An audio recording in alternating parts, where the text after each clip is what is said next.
Tanpa rasa kita sudah berakhir di tahun 2025, memasuki tahun yang baru. The year of decision. Decision yang Anda ambil hari ini menentukan bukan cuma masa depan Anda, tapi menentukan kekekalan. And the best decision you can make adalah menyerahkan hidupmu pada Tuhan Yesus. Seperti yang saya lakukan 46 tahun yang lalu.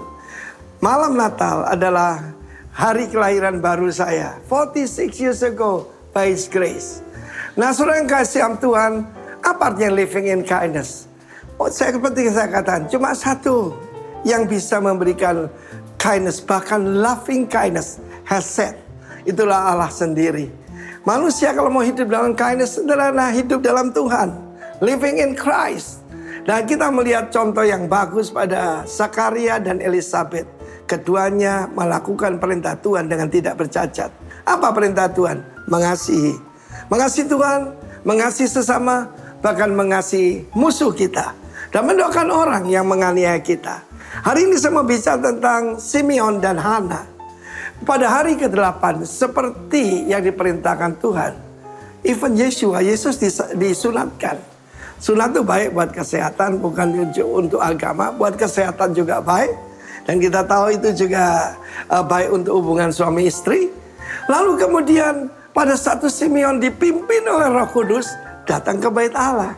Sudah mungkin ratusan ribuan kali dia pergi ke bait Allah. Dia sudah berumur. Tapi hari itu dia dipimpin, dia melihat the Lord's Christ. Yaitu Mesia yang datang dari Tuhan. Masih anak kecil, usia 8 hari. Apa yang kamu harapkan dari anak kecil usia 8 hari? Tetapi dengan pimpinan Roh Kudus dia menatang tinggi. Bukan menantang ya. Ini menatang, meninggikan, ya mengangkat tinggi. Dan biarlah Tuhan aku pergi dengan damai. Karena mataku sudah melihat.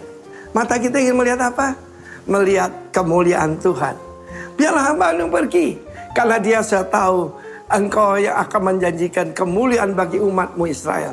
Tapi dia juga seorang nabi dan berkata kepada Maria, sebilah pedang tajam akan menusuk ke dalam jiwamu. Dia tahu saat itu. Ketika Yesus dianiaya bahkan disalibkan, Maria akan mengalami kesedihan yang sangat berat.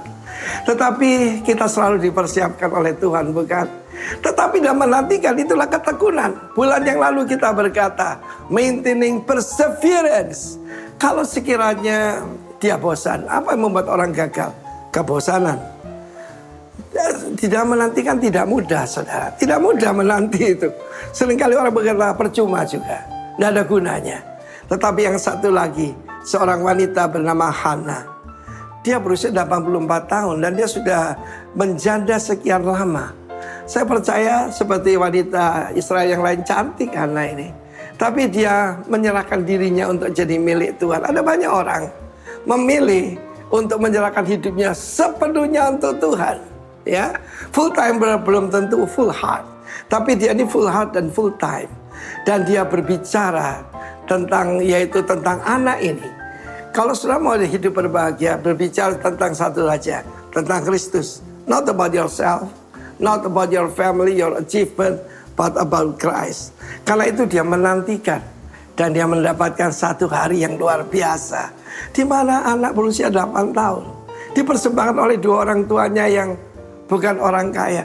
Bagaimana kalau dia memakai mata jasmani? Siapa mereka ini? Ya satu tukang kayu, satunya pembangun, satunya wanita desa, dan anak berusia 8 tahun. Tetapi Roh Kudus akan menuntun kita dan kita berbahagia seperti Simeon dan Hana. Rejoice in the Lord. God bless you. Sekali lagi selamat hari Natal dan selamat tahun baru 2026. The year of decision. Haleluya. Amin.